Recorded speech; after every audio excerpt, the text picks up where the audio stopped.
You'll pardon me, I was very reluctant to open the debate. And I'll tell you why. In recent past, the lead speaker says his piece. The other members of the opposition say their pieces. The Honorable Finance Minister says his or her piece. And then the House returns the bill. Where is the debate on the issues that we raise?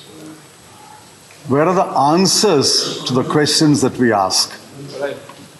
I would humbly request you to make a note of the issues that we raise, the questions that we ask, and please ensure that those from the Treasury benches or the Honorable Minister deals with those issues and deals with those questions. Otherwise, this becomes a meaningless ritual, especially in a money bill, because even if we don't return the bill, in 15 days it is deemed to have been returned. But I think it's very important that the issues that we raise, the questions that we ask, must be answered. With that, with a sense of apology, I open that with that comment, and I'll move on to the appropriation bill and the supplementary demands. I intend to speak for a very short time. There's ample time for colleagues in my party to speak. I have 6 points, and I'll deal with them briefly. In the supplementary demands for this year, the government is asking authorization for 3,25,756 crore as cash outgo. There is another 1,10,180 crore, which will be additional expenditure, but will be matched by additional savings, so we can leave that out. Out of the cash outgo, they're asking for defense capital expenditure for construction of strategic and border roads of 500 crore. Let me say at the outset, all of us grant you 500 crore. We will happily grant you more if necessary. Whatever is required for defense forces, whatever is required for capital expenditure, for construction of strategic or border roads, or buying equipment, we'll happily grant it because we know that it's for the national security. But I'll come to this point last. Before we grant, we want to raise a few questions. And I hope that before the bill is returned, the Honorable Finance Minister or anyone from government will answer those questions. Let me move on to my first 5 points. The first point is the GDP for 2022-23 at current prices, according to the budget estimates, was 258 lakh crore. 258 lakh crore assumes 11.1% nominal growth over last year's GDP at current prices. If the growth is 11.1% in current prices or nominal growth, I have only 2 small questions. What will be the inflation rate and what will be the real growth? I remember having asked this question when the budget discussion took place. We are now nearly 9 months into the financial year. I did not get an answer when the budget discussion took place. I sincerely hope I will get an answer. How does this 11.1% break up? What is the inflation and what is the real growth? Now, my second point is If the Honorable Finance Minister and the government wish to spend 3,25,756 crore, we understand that there is a need for more expenditure. Now, where will the government find this 3,25,756 crore? As far as I know, there are only three ways. A, the government has already collected money in excess of the budgeted revenue receipts.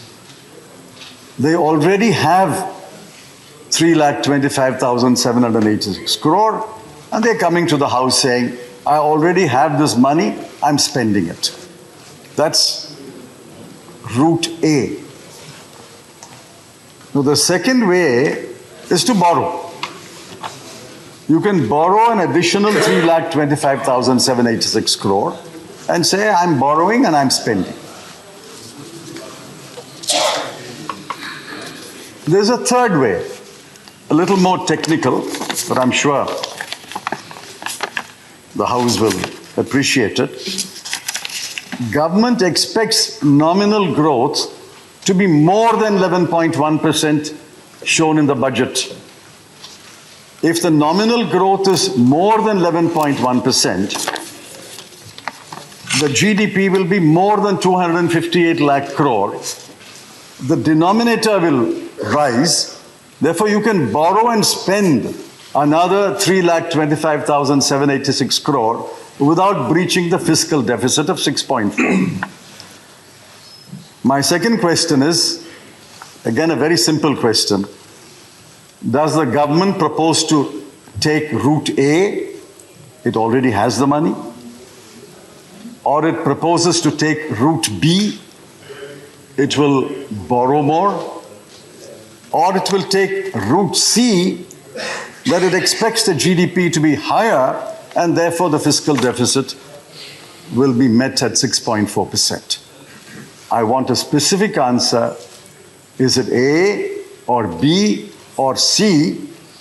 And I'm willing to be corrected, none of the above. I'm willing to accept even an answer, none of the above. Is it A or B or C, or none of the above? My third question is, this is a matter of some concern. According to the budget, the gross tax revenue is 27,57,820 crore. Of this, corporation tax, this is on corporates, is 7,20,000 crore. Income tax is 7 lakh crore. Now, if you do the proportions, you will find that corporate tax accounts for 26.1% of the gross tax revenue. When this government came into office in the previous year, 2013-14, the gross tax revenue was 11,55,838 crore, of which corporate tax was 3,93,677 crore. As a proportion, corporate tax in the gross tax revenue was 34%. Now, what does this mean? I'm not saying it's right or wrong. I'm simply giving the numbers. It's for the House to decide whether this is the right path to take or the wrong path to take. The corporates contributed 34% of gross tax revenue. Today, the corporates are contributing 26% of gross tax revenue. Why has this great benefit been conferred to the corporates that they contribute 8% less of the gross tax revenue? Who's contributing the others? The rest. The rest is contributed by income taxpayers, middle class, upper middle class, other income tax payers, excise payers or GST payers, which is you and I, customs duty, which is passed on to the common people, cesses, taxes on petrol and diesel, that accounts today for 74%. Corporates are only contributing 26%. 9 years ago, corporates were contributing 34%. It is because this government has conferred a huge bounty on bonanza on corporates. Is that fair or not fair is for the House to decide. And after conferring this bounty, I hear the Honorable Finance Minister go to the FICCI, go to CII, go to Chambers of Commerce and say, please invest. Why are you not investing? In fact, in one meeting, I saw her say quite legitimately, sort of mildly scolding them for not investing. If God is in his heaven, the BJP is in power, and everything is hunky-dory, and the climate is extremely propitiate for investment, why, despite conferring a huge bonanza on the corporate sector, why are they not investing? That's my question. Why are they not investing? Private investment is low, sluggish. Why are they not investing? If all is well, according to the government, why is the private sector not investing? Despite conferring an 8% bounty on the corporate sector. You know what this 8% means, sir? 8% of 27 crore will be almost 1% is 10% is 2.7 lakh crore. 8% will be about 2.5 lakh crore. 2.5 lakh crore is the bonanza conferred on the corporate sector, yet they are not investing. My question is, why? And I want an answer so that we can be enlightened why the private sector is not investing. My fourth point is, in 1990-91, GDP at constant prices was about 25 lakh crore. That is when, after that, liberalization started. In 12 years, this GDP doubled to 50 lakh crore. In 10 years, it doubled again to 98, 99 lakh crore. So the first time the GDP doubled was, it took 12 to 13 years. Second time, 10 years, it doubled. Now technically, therefore, one would expect, and this is a fair expectation, a government that has been in power for nearly 9 years should double the GDP in 10 years. If we are able to double the GDP in difficult times, 91 to 2003-04, that period is attributable to Mr. Narasimha Rao's stewardship and Mr. Vajpayee's stewardship. And then we were able to double it again in 10 years under Dr. Manmohan Singh's leadership. This government should double it again in 10 years. If 100 lakh crore should have become 200 lakh crore or should become 200 lakh crore in 23-24 when this government completes 10 years of government, will it complete 200 lakh crore? I know the answer for myself, but I want the Honorable Finance Minister and the government to answer that for the benefit of the members. Will you be able to double the GDP which you inherited by the time you demit office in 10 years? If you are able to double the GDP, I salute you. I don't want to make any prediction. I don't want to be a doomsday prophet. I wish them well, but please answer my fourth question. Will you be able to double the GDP that you inherited by the time you demit office in 10 years? Very good. My fifth point is, this is something which the Honorable Finance Minister has spoken, so it's nothing new. Of the 4 engines of growth, government expenditure is robust, and much of the 3,25,786 crore will go into government expenditure, which is good. I only wish that the expenditure is efficient and the outcome is as good as the expenditure.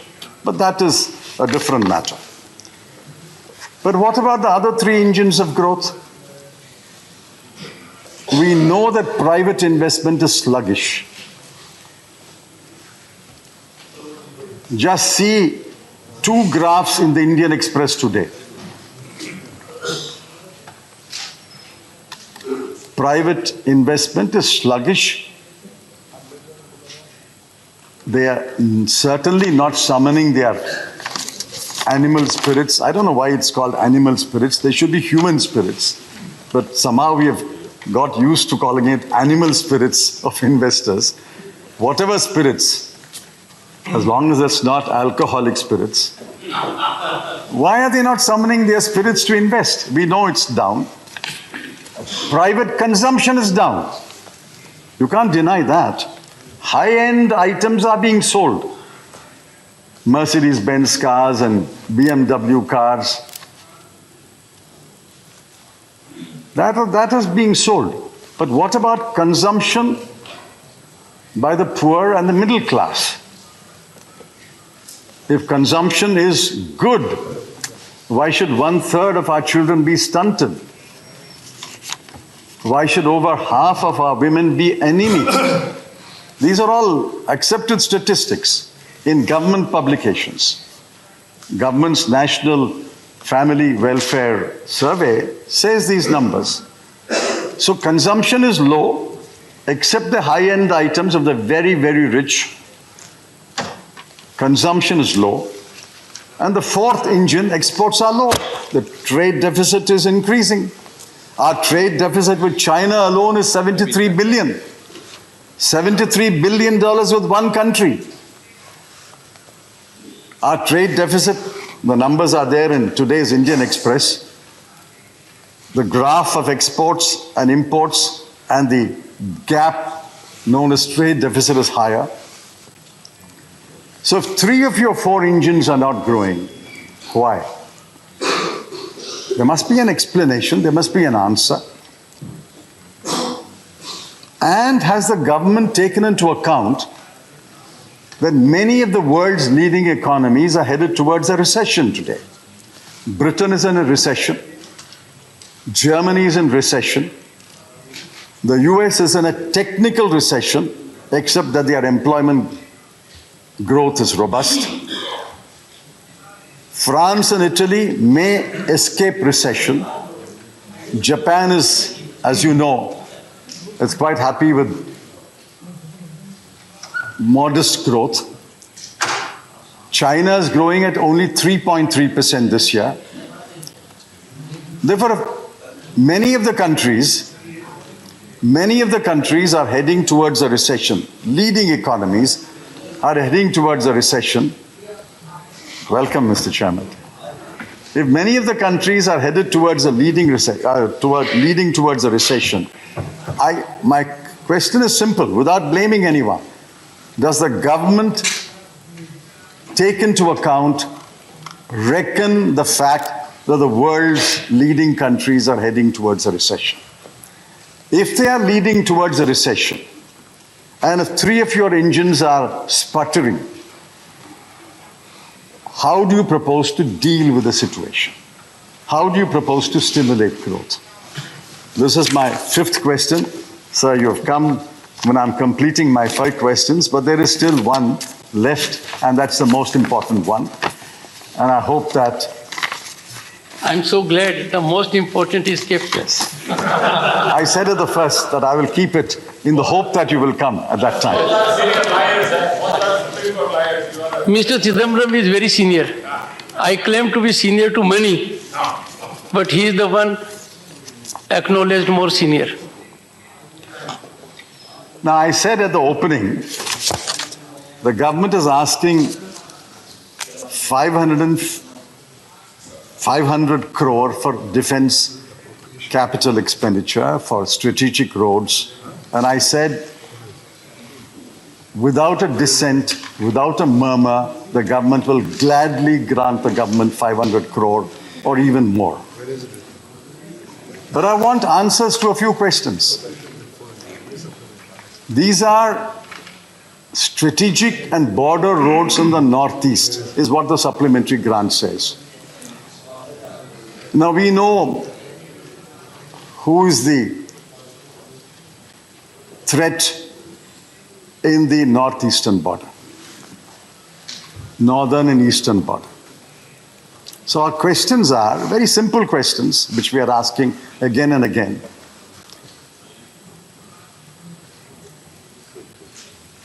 Has China conceded anything on hot springs? Have the Chinese agreed to discuss the friction points in the Doklam Junction and in the Depcham Plains? You are creating more buffer zones. What does a buffer zone mean? According to our information, a buffer zone means there will be a no petrol area. China will not petrol. India will not petrol. Does it mean that we are no longer petroling? This is a supplementary demand. Modi ji, you were 13 years finance minister. I can speak on any subject when the demand is there for money. You know the rule. Defense you want? I want to know. I'm sure anything and everything does not include anything and everything. I'm not criticizing anyone. I'm asking questions. No, I'll make only one suggestion. During your long career, you have had the occasion to hold very high positions. And by virtue of that situation, you are well in the know of governance issues. Any diversion I'm not diverting I'm asking on strategic and border roads. No. As long as it was on that, that's all it was fine. That's all. Sir, it went little beyond. That's all I'm speaking on. That's all I'm speaking. Pointed questions. Pointed questions. Only on that point. Does it mean that we are no longer petroling in areas where we were petroling? Number four, I'm not yielding. Number 4, the US Defense Department spokesman has said, and our spokesman have also said, that there is massive building of infrastructure on the other side of the LAC, and equally our government is also building massive infrastructure on the other side. Now, what is this infrastructure on the other side? I don't want you to tell me what is the infrastructure on our side. That may be a defense secret. But what is the infrastructure that they are building on the other side? That your satellites will be capturing pictures. We know that they have built roads, bridges, settlements, helipads, communications. Now, please tell us, what is the massive infrastructure that China is building? And I don't want you to tell us what is the equally matching infrastructure that you're building on our side. I don't want you to tell us. And finally, I saw a video clip and I was quite happy of the Honorable Prime Minister meeting the President of China at Bali. And they were shaking hands. I'm Point of order. Can I have the mic on, sir? Rule Point of order. number 110 under legislation scope of debate. The discussion on a motion that the bill be passed shall be confined to the submission of arguments either in support of the bill or for rejection of the bill. In making his speech, a member shall not refer to the details of the bill further than is necessary for the purpose of his arguments, which shall be of a general character. So what is being mentioned by the honorable member, Mr. Chidambaram, is beyond the scope. We are not discussing legislation on border security. So this is completely unnecessary. I request that these remarks be expunged, sir.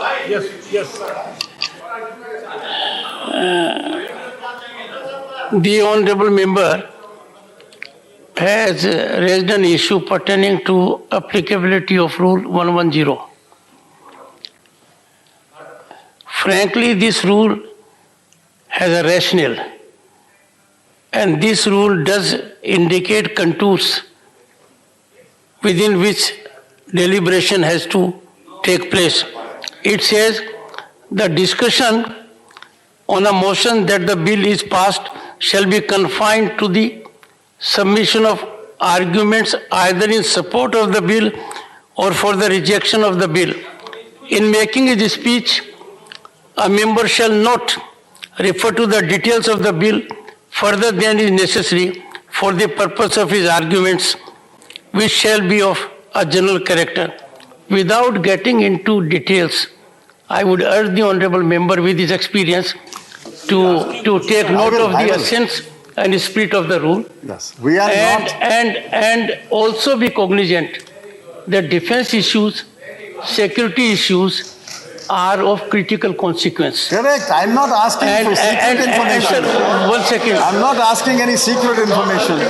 A man at your level has to set afloat an ecosystem whereby on security sensitive issues we rise to a different level. I have not asked for it. I have said what they don't have to tell us. I've even said that. Now the last question is, I was very happy to see the Honorable Prime Minister meet the President of China in Bali, and I saw a video. They're shaking hands. Our Prime Minister did the talking. In that short clip, I did not see President Xi say anything. I just want to know if, without getting into the details, was the border situation discussed? Just yes or no. Don't tell me what you discussed. Just tell me yes or no. Was the border discussion discussed? This is beyond. You are asking 500 crore for the border. You are asking 500 crore for the border, and I'm entitled to ask this question. I'm entitled to ask this question. Mr. Chidambaram,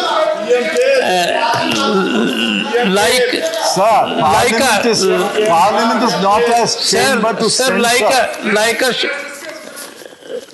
like a shrewd senior advocate who uses courtcraft to get into the terrain by saying, I am not getting into the terrain. Sir, you have made reflection about our Prime Minister. I've said nothing. No, three things you have said. I said, I don't want to tell me what he said. Sir, three things you have said. One, that the Honorable Prime Minister said something, there was no response. I have developed... I am not asking what he said. One second. I didn't ask for that. One second. No, please, Mr. Chairman. One second. Please don't misinterpret me. I did not ask what he said. Yes. Give me a minute. I have developed a practice here that honorable members, when they are engaged in debate, make reference to documents, videos. You may place that on record, on the table of the House. I do not wish to know what he said. That may be placed on the table of the House. so that we'll examine it and go about it. The video clip did not have a audio. It's only a video clip which is available in all channels. No, It's a sir, video clip for a few seconds. I want to know. I want to know. Did they discuss China?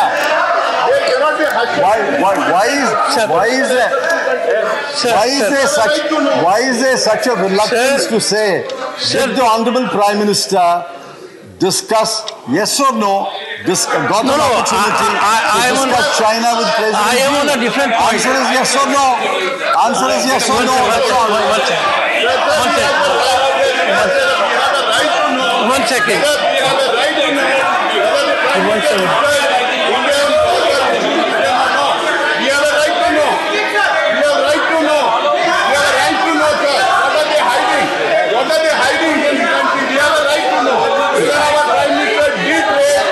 Chinese border issue or not, we have a right to know.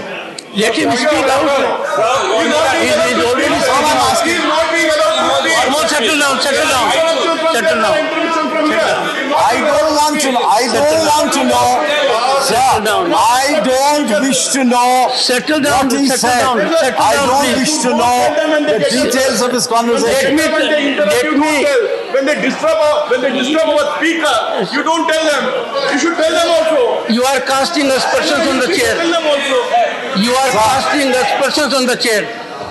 We are not casting One any second, one aspersions. second. Speaker, sir. One second. The honorable member repeatedly cast aspersions on the chair. No, I'm not This casting has to, aspersions, please take your seat. But no, Take your seat, take your seat. One second, sir. One second. Take your seat. One second, sir. One second. Take your seat. One second, sir. No, take your seat. Take your seat. First take your When seat. they are disturbing, they should also First- be asked to keep quiet, sir. First, take your seat. It's all right. You directly made an allegation against the chair that the chair is not controlling They are them. disturbing, sir. Number one. Disturbing Number our two, speaker, sir. Mr. Chidambaram, you have a long parliamentary career. I request you that the document to which you have made reference and the document which you have sought to describe, the video, that may be placed on the table of the House. This is a public, in the public domain. This is the public. Just a moment. Sir, forget the video. No, Forget why the video. forget? You have made a reference, it is on record. Forget the video. No, we no. know, No, we no. know that You know the Honorable parliamentary Prime practice. Minister met President Xi in Bali. I only want to know a simple question. Did they have an opportunity to discuss China? That's all. There's no document there. There's no document there. We know that President Xi was there. We know Honorable Prime Minister was there.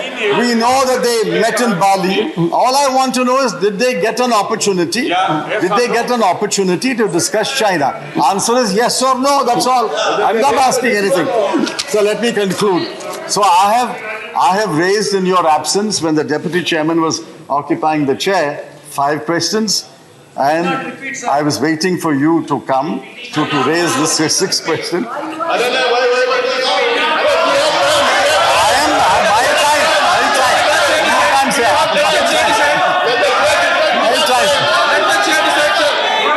My time. Is he giving a ruling now? Is he giving a ruling now? One second. One second. Please take your seat. Take your seat. Take your seat. Take your seat. Take your seat. Everyone must be on the seat. Please take your seat. Take your seat. Sir, Now, therefore, one second. I'm concluding. Before you conclude. Before you conclude. I'm concluding. One second. I'm concluding now. Take your seat. Take it. Take your seat.